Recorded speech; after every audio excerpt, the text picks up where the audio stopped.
ಆಯ್ತು. ಇನ್ನು ಈಗ ಒಬ್ಬ ಮನುಷ್ಯನಿಗೆ ಸ್ಪೆಷಲೈಸೇಷನ್ ಅಂತ ಏನೋ ಇರುತ್ತೆ, ಏನೋ ಒಂದು ವಿಶೇಷ ಇರುತ್ತೆ. ಈಗ ಅವರು ಮ್ಯೂಸಿಕ್ ಇಂದ ಬಂದಂಥವ್ರು, ಅದರಲ್ಲಿ ಏನೋ ಒಂದು ಪಳಗ್ಬಿಟ್ಟಿರ್ತಾರೋ, ಅದು BGM ಕೊಡ್ತಾರೋ, ಹಾಡುಗಳು ಮಾಡ್ತಾರೋ. ಬಟ್ ಅವ್ರ ಸ್ಪೆಷಲೈಸೇಷನ್ ಇವತ್ತಿಗೆ ಅವ್ರು ನೆಕ್ಸ್ಟ್ ಸ್ಟೆಪ್ ಇಡ್ತಿರೋದು ಯಾವ ಕಡೆಗೆ ಅಂತ ಹೇಳಿದ್ರೆ, ಸ್ಪೆಷಲೈಸೇಷನ್ ಆಚೆಗೆ, ಆ ಬೌಂಡ್ರಿ ಆಚೆಗೆ ಡೈರೆಕ್ಷನ್ ಅಂತ. ಎಷ್ಟೊಂದು ಸಿನಿಮಾಗಳಿಗೆ ಅವ್ರು ಮ್ಯೂಸಿಕ್ ಮಾಡಿರಬಹುದು, ಬಟ್ ಡೈರೆಕ್ಷನ್ ಫೀಲ್ಡೇ ಬೇರೆ. ನೀವು ಮೊದಲು ಡೈರೆಕ್ಷನ್, ಸಣ್ಣ ಪುಟ್ಟ ಪಾತ್ರಗಳಲ್ಲಿ ಮೊದಲು ಅಭಿನಯ, ಆಮೇಲೆ ಡೈರೆಕ್ಟ್ರು ಹೌದು, ಆಕ್ಟ್ರು ಹೌದು. ಅವ್ರನ್ನ ಹೇಗೆ ನೋಡಿದ್ರಿ ಈ ಸಿನಿಮಾದಲ್ಲಿ? ಇಲ್ಲ, ಅದೇ ಇವಾಗ ನೋಡಿ, ಹಂಗ್ ನೋಡಕ್ರೆ ಸಾಧು ಫಸ್ಟ್ ಮ್ಯೂಸಿಕ್ ಡೈರೆಕ್ಟರ್ ಆದವ್ರು ಡೈರೆಕ್ಟರ್ ಆಗಿನೂ ಇದು ಮಾಡಿದ್ರು. ಸೊ ಅದಾದ್ಮೇಲೆ ನನಗೆ ಮ್ಯೂಸಿಕ್ ಡೈರೆಕ್ಟರ್ ಆಗ್ತಿರೋದು ಇವರೇ ದೊಡ್ಡ ಮಟ್ಟದಲ್ಲಿ ಕಾಣಿಸ್ತಾ ಇರೋದು ಆಕ್ಚುಲಿ.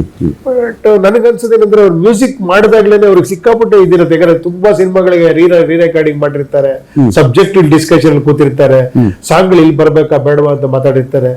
ಎಷ್ಟೋ ವರ್ಷದ ಅನುಭವ ಇರೋದ್ರಿಂದ ಅವ್ರಿಗೆ ಸಿನಿಮಾ ದೂರದಿಂದನೇ ನೀರೇ ಕಡೆಗೆ ಹೇಳ್ಬಿಡ್ತಾರೆ, ಸರ್ ಇಲ್ಲಿ ಲ್ಯಾಗ್ ಆಗ್ತಿದೆ, ಸರ್ ಇಲ್ಲಿ ಸರಿ ಇಲ್ಲ, ಇದು ಹಿಂಗಿರ್ಬೇಕು.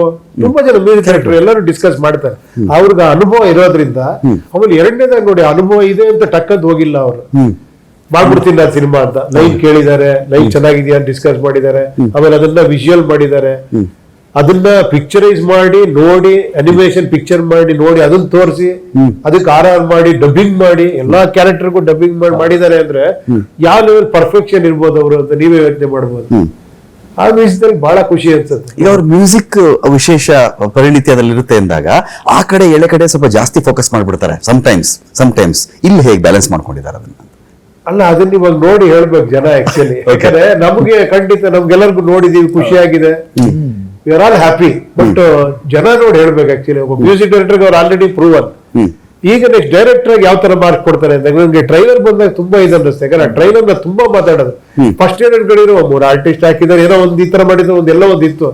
ಟ್ರೈಲರ್ ಬಂದಾಗ ಏನೋ ಬೇರೆ ತರ ಇದೆಯಲ್ಲ ಅಂತ ಅನ್ಸೋ ತರ ಮಾಡಿದ್ರು. ಅದು ನೋಡಿ ಟ್ರೈಲರ್ ಇದ್ರಲ್ಲಿ ಇಲ್ಲ. ಅದು ರೆಗ್ಯುಲರ್ ಟ್ರೈಲರ್ ಅಂದ್ರೆ ಒಂದು ಆಕ್ಷನ್ ಇದು ಅದು ಮಾಡಿ ಮಿಕ್ಸ್ ಮಾಡ್ತಾರೆ. ಒಪ್ಲಿಲ್ಲ ಅಂತ ಅದನ್ನ, ನನಗೆ ಈ ತರ ಬೇಡ, ಹಿಂಗೇ ಬೇಕು ಅಂತ ಮಾಡಿ ಬೇರೆ ಬೇರೆ ಇದನ್ನ ಹಾಕಿ ಅವ್ರದ್ದೊಂದು ಸ್ಟೈಲ್ ಇದೆ. ನಾನು ಅದೇ ಹೇಳಿದೆ, ಅದೇ ಪ್ಲಸ್ ಪಾಯಿಂಟ್ ಇದಕ್ಕೆ. ನೀವು ಹೊಸದಾಗಿ ಯೋಚನೆ ಮಾಡ್ತೀರಲ್ಲ, ಯಾವತ್ತೂ ಗೌರವ ಕೊಡ್ತಾರೆ ಜನ. ಟ್ರೆಂಡ್ ಫಾಲೋ ಮಾಡಿದ್ರೆ ಯಾವತ್ತೂ ಅದು ಆಗಲ್ಲ. ನಿಮ್ ಮೂವರು ಒಂಥರ ಈ ಹೆವಿ ವೇಟ್ ಚಾಂಪಿಯನ್ಸ್ ತರ ಒಂದ್ ಸೆಟ್ ಅಲ್ಲಿ ಅಂತ ನೀವು ಕೂತ್ಕೊಂಡ್ರೆ, ಮೂವರು ಹೆವಿ ವೇಟ್, ಸಿಕ್ಕಾಬಿಟ್ಟೆ ವೇಟೇಜ್ ಇರ್ತಕ್ಕಂಥ ನಟರು, ನಿರ್ದೇಶಕರು ಹೌದು. ಇದನ್ನ ಒಬ್ಬ ಹೊಸ ನಿರ್ದೇಶಕ, ಅವ್ರು ಏನೇ ಸಂಗೀತ ನಿರ್ದೇಶಕ ಆಗಿದ್ರು ಕೂಡ, ಹೊಸ ನಿರ್ದೇಶಕ ನಿಮಗ್ ಬರ್ಬೇಕಾದಾಗ ಇನ್ನೊಂದ್ಸರಿ ರೀಟೇಕ್ ಹೇಳ ಬೇಡವಾ ಇವ್ರಿಗೆ, ಇಲ್ಲ ಓಕೆ ಮಾಡ್ಬಿಡೋಣ, ಆಮೇಲೆ ನೋಡ್ಕೊಳ್ಳೋಣ, ಇದೇನಾದ್ರು ಇತ್ತ ಸೆಟ್ ಅಲ್ಲಿ, ಅಥವಾ ಇಲ್ಲ ನನಗೆ ಹಿಂಗ್ ಬರ್ಬೇಕಂದ್ರೆ ಹಂಗ್ ಬರ್ಬೇಕು? ಇಲ್ಲ, ಆ ವಿಷಯದಲ್ಲಿ ತುಂಬಾ ಇದಾಗಿದೆ. ತುಂಬಾ ನೋಡಕ್ಕೆ ಕಾಂಪ್ರಮೈಸ್ ಎಲ್ಲ ಇಲ್ಲ, ಮುದ್ದಾಗಿ ಹೇಳೋರು, ಸರಿ ಇಲ್ಲ ಸರ್, ಇನ್ನೊಂದು ಮಾಡ್ಬೋಣ ಸರ್, ಆತರ ಅದೆಲ್ಲ ಕ್ಯೂಟ್ ಆಗಿ ಹೇಳೋರು. ಕ್ಯೂಟ್ ಆಗಿ ಮ್ಯೂಸಿಕ್ ಡೈರೆಕ್ಟರ್ ಅಂತಾರಲ್ಲ, ಸಿ ಮ್ಯೂಸಿಕ್ ಡೈರೆಕ್ಟರ್ ಅಂದ್ರೆ he gives the beat for rhythm of life. Okay. So ಅದಕ್ಕೆ ಬೀಟ್ ಇರೋದಕ್ಕಿಂತ ರಿದಮ್ ಆಫ್ ಲೈಫ್ ನ ತಿಳ್ಕೊಂಡದ್ದು ಅಲ್ವಾ? ತುಂಬಾ ಅಡ್ವಾಂಟೇಜ್ ಅದು ಆಕ್ಚುಲಿ, ಒಂದು ಎಕ್ಸ್ಟ್ರಾ ಒಂದು ಕ್ವಾಲಿಟಿ ಅದು. ಹೆವಿ ವೇಟ್ ಚಾಂಪಿಯನ್ ನಿಮ್ಗೆ ಅನಿಸ್ತು? ಇದಕ್ಕೆ ಹೆವಿನೂ ಇಲ್ಲ, ವೆಯ್ಟು ಇಲ್ಲ. ಹೆವಿ ವೇಟ್ ಮಾಡ್ಬಿಡ್ಬೋದು, ಲೋ ವೇಟ್ ಇರೋದು ಚಾಂಪಿಯನ್ಶಿಪ್ ಮಾಡೋದು ಕಷ್ಟ. ಆಯ್ತು, ಫೆದರ್ ವೇಟ್ ಇರ್ಲಿ ಹೇಳಿ. Feather weight. ಓಕೆ.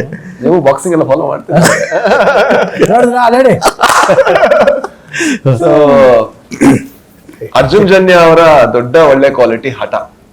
ಅಂದ್ರೆ ಕೆಲವು ಸಲ ಹಠ ಏನ್ ಮಾಡುತ್ತೆ, ಅದು ನಮ್ಮನ್ನ ನಾವು ಏನು ಬೇರೆ ಏನನ್ನು ನೋಡಕ್ ಇಷ್ಟಪಡಲ್ಲ. ಇವ್ರು ಹಾಗಲ್ಲ, ಅವ್ರು ಏನು ನೋಡಿದಾರೆ ಅದನ್ನ ಅಚೀವ್ ಮಾಡಕ್ ಟ್ರೈ ಮಾಡಿದ್ರು. ಮತ್ತೆ ಸರ್ ಹತ್ರ ಒಂದು ಪ್ರಶ್ನೆ ಕೇಳಿದ್ರು, ನೀವೇನು ಅವರಲ್ಲಿರುವಂತ ಮ್ಯೂಸಿಕ್ ಡೈರೆಕ್ಟರ್ ಡಾಮಿನೇಟ್ ಮಾಡಿದ್ರ ಅಂತ. ಎಷ್ಟೋ ಸಿನಿಮಾಗಳಲ್ಲಿ ಅವರ ರೊಮ್ಯಾಂಟಿಕ್ ಸಾಂಗ್ ಇಂದಾನೆ ಸೂಪರ್ ಹಿಟ್ ಆದಂತ ಸಿನಿಮಾ ಇದೆ, ಬರೀ ಹಾಡುಗಳಿಂದಾನೆ.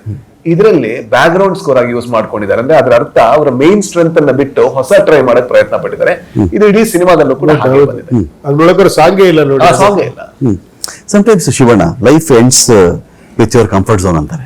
ನಾವು ಯಾವತ್ತಿ ಕಂಫರ್ಟ್ ಝೋನ್ಗೆ ಸ್ಟಿಕ್ ಆನ್ ಆಗ್ತೀವಲ್ಲ, ನಮ್ಮ ಲೈಫ್ ಎಂಡ್ ಆಗ್ಬಿಡುತ್ತೆ ಅಂತ ಹೇಳಿ. ಅದರಿಂದ ಜಿಗಿಯುವಂತ ಮನುಷ್ಯ, ಜಿಗಿಲೇಬೇಕು ಅಂತ ತೀರ್ಮಾನ ಮಾಡಿದಂತ ಮನುಷ್ಯ ಎಕ್ಸ್ಟ್ರಾ ಎಫರ್ಟ್ ಹಾಕಿ, ಎಕ್ಸ್ಟ್ರಾ ಒಂದು ದೊಡ್ಡ ಕನಸನ್ನು ಇಟ್ಕೊಂಡೇ ಜಿಗಿತಾನೆ ಅಂತ ಹೇಳಿ. ಸೊ ಜನ್ಯ ಅವರು ಅದು ಕಾಣಿಸ್ತಿದೆ ನನಗೆ ಅಂತ ಹೇಳಿ. 100%. ಯಾಕಂದ್ರೆ ಅವ್ರಿಗೂ ಸಡನ್ ಆಗಿ ಈ ಥಾಟ್, ನಮ್ಗೆ ಆಶ್ಚರ್ಯ, ನಿಮ್ಗೆ ಹೆಂಗ್ ಆಶ್ಚರ್ಯ ಆಯ್ತು, how did you get this thought, ಹೆಂಗೆ ಸಾಧ್ಯ ಆಯ್ತು? ಒಂದು ಕಮರ್ಷಿಯಲ್ ಆಗಿ ಯೋಚನೆ ಮಾಡೋದು ಬೇರೆ, ಇಲ್ಲ ಒಂದು ಇದಾಗ ಬರೋ ಆಡಂಬರ ಮಾಡೋದು ಬೇರೆ.